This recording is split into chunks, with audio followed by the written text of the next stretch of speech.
Selamat pagi Pak ini. Mohon izin rekan-rekan, saya Fatima Dulu sebagai peserta KUD IMS 2025. Di sini saya izin untuk mewawancarai Pak ini untuk mengenai tentang pramukaan.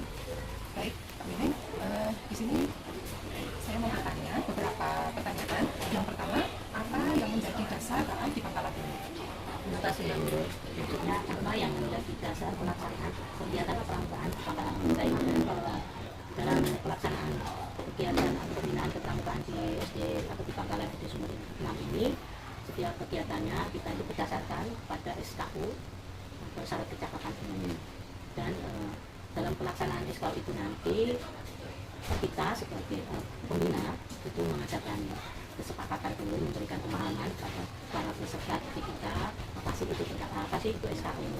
SKU itu adalah syarat kecakapan umum, dan setiap anak itu punya kewajiban memberikan SKU.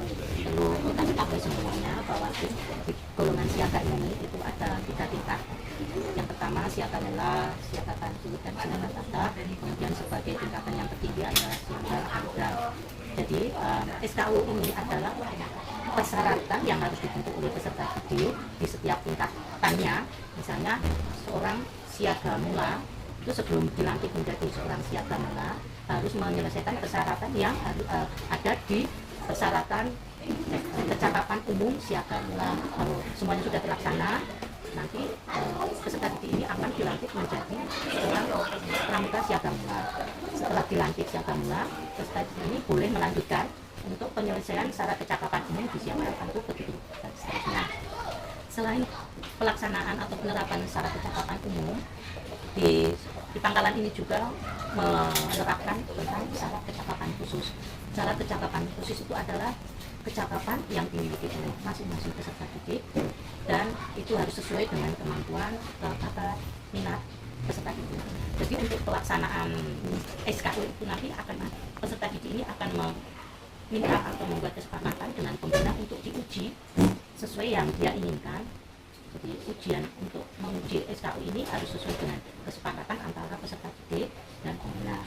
Termasuk juga SKK-nya, syarat kecakapan khususnya, itu peserta didik akan membuat kesepakatan dengan pembinanya kecakapan apa atau keterampilan apa yang dimiliki oleh peserta didik untuk minta kepada pembina diuji.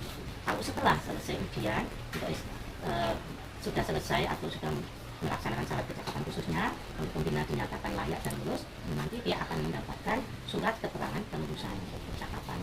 Begitu Pak Ibu.